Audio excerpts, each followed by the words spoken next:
What's the millennial question? Apparently, millennials as a generation, which is a group of people who were born approximately 1984 and after, are tough to manage. And they're accused of being entitled and narcissistic and self-interested, unfocused, lazy. But entitled is the big one. And because they confound leadership so much, what's happening is leaders are asking the millennials, what do you want? And millennials are saying, we want to work in a place with purpose, love that. We want to make an impact, you know, whatever that means. We want free food and beanbags. And so somebody articulates some sort of purpose, there's lots of free food and there's beanbags, and yet for some reason they're still not happy. And that's because they're missing, there's a missing piece. What I've learned is that I can break it down into four pieces, right? There are four things, four characteristics. One is parenting, the other one is technology, the third is impatience, and the fourth is environment. The generation that we call the millennials, too many of them grew up subject to, not my words, failed parenting strategies, you know? Where, for example, they were told that they were special all the time.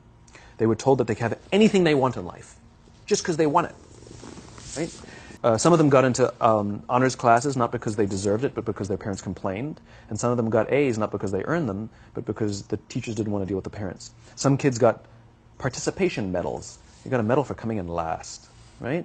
Which the science we know is pretty clear, which is it devalues the medal and the reward for those who actually work hard, and it actually makes the person who comes in last feel embarrassed because they know they didn't deserve it, so it actually makes them feel worse, right?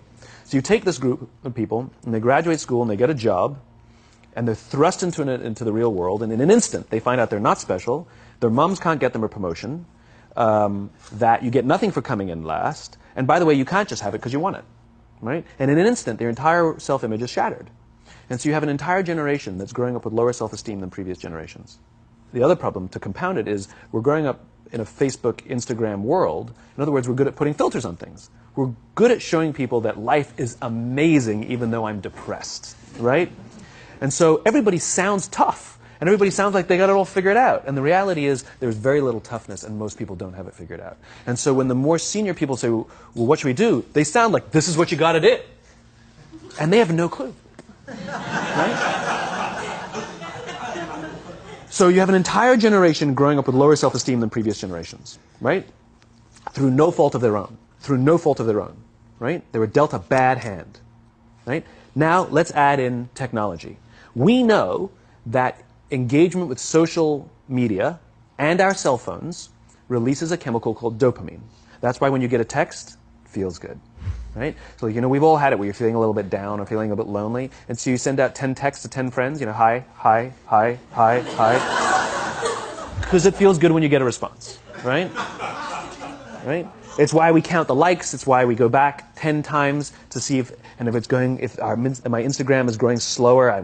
Did I do something wrong? Do they not like me anymore? Right? The trauma for young kids to be unfriended, right? Because we know when you get a hit of dopamine, which feels good. It's why we like it. It's why we keep going back to it. Dopamine is the exact same chemical that makes us feel good when we smoke, when we drink, and when we gamble. In other words, it's highly, highly addictive. Right? We have age restrictions on smoking, gambling, and alcohol, and we have no age restrictions on social media and cell phones, which is the equivalent of opening up the liquor cabinet and saying to our teenagers, hey, by the way, this adolescence thing, if it gets you down... But that's basically what's happening. That's basically what's happening, right? That's basically what happened. You have an entire generation that has access to an addictive, numbing chemical called dopamine through social media and cell phones as they're going through the high stress of adolescence. Why is this important? Almost every alcoholic discovered alcohol when they were teenagers.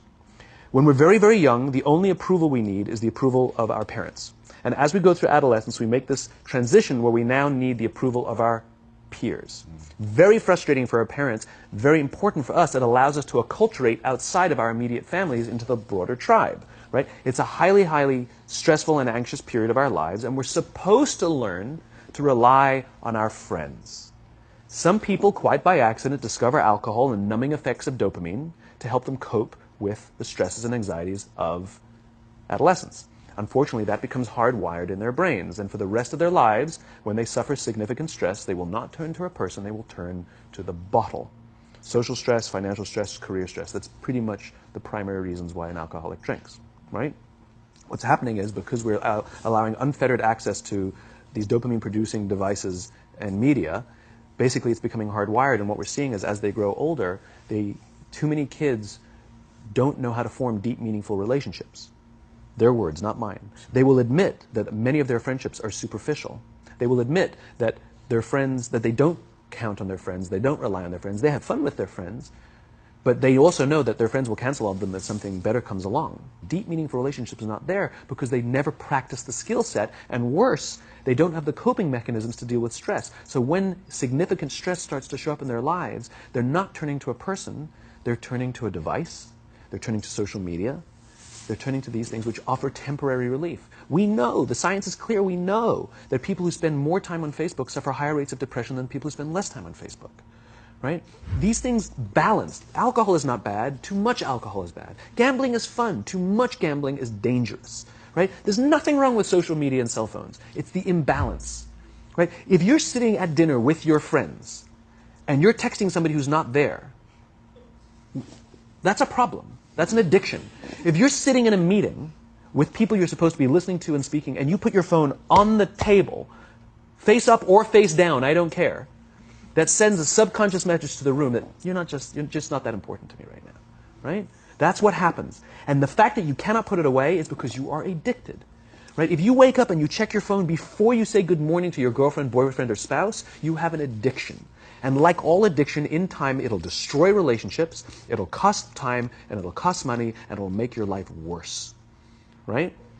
So you have a generation growing up with lower self-esteem that doesn't have the coping mechanisms to deal with stress.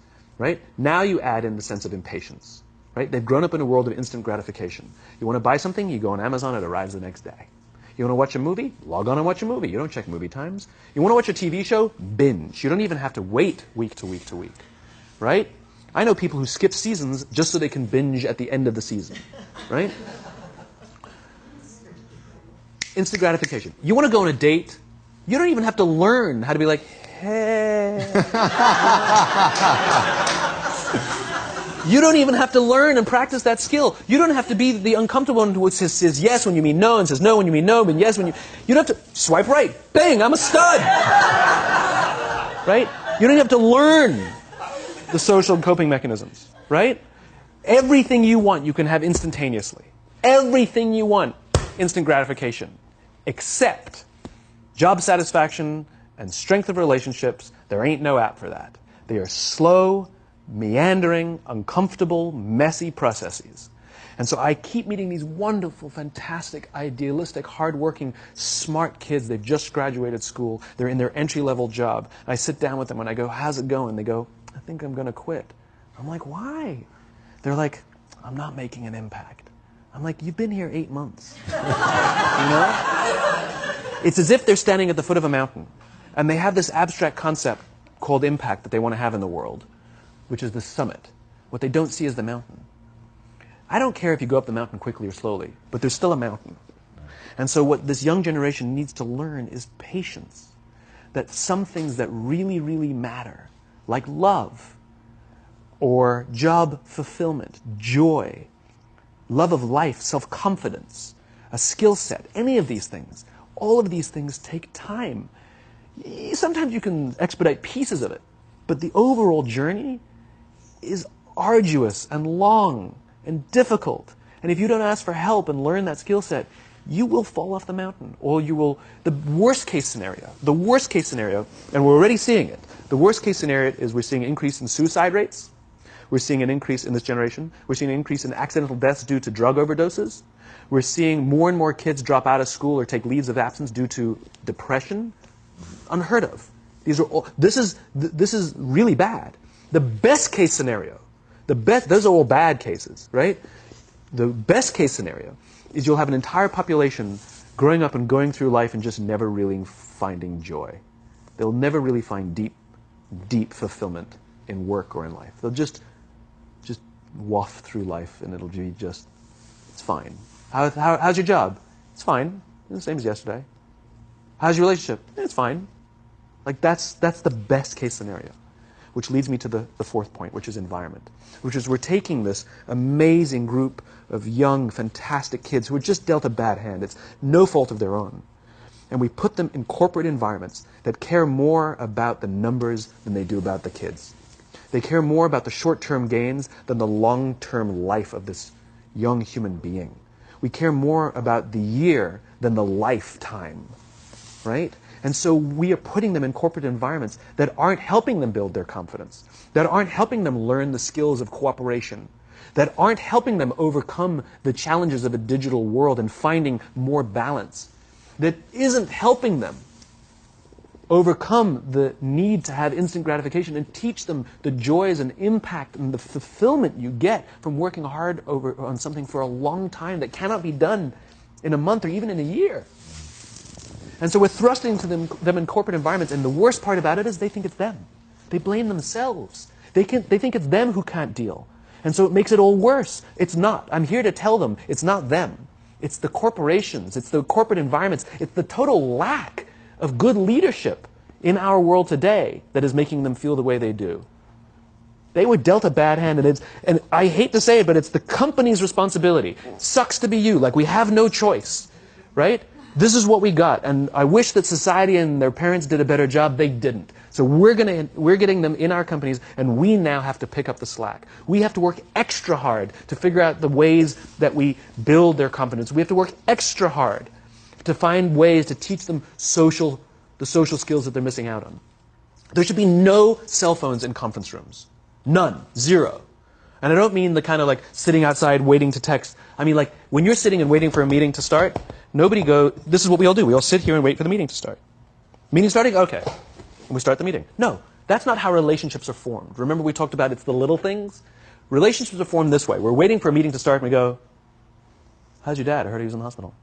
Oh, he's really good. Thanks for asking. He's actually at home now. Oh, I'm really glad. That was really amazing. I know, it was really scary for a while. That's how you form relationships. Hey, did you ever get that report done? Oh my God, no, I didn't. I'll help you out. Can I help you out with that? Really? That's how trust forms. Trust doesn't form in an event, in a day. Even bad times don't form trust immediately. It's the slow, steady consistency. And we have to create mechanisms where we allow for those little innocuous interactions to happen. But when we allow cell phones in conference rooms, we just, okay, have the meeting. And then my favorite is like when there's a cell phone there and you go like this, you go. It rings and you go. I'm not going to answer that. Mr. Magnanimous, you know. When you're out for dinner with your friends, like, I do this with my friends. When we're going out for dinner and we're leaving together, we'll leave our cell phones at home. Who are we calling? Maybe one of us will bring a phone in case we need to call an Uber or take a picture of our meal. That's what I was saying. Come on. I'm an idealist, but I'm not insane. You know? At a heathen. I mean, it looked really good. We'll take one phone.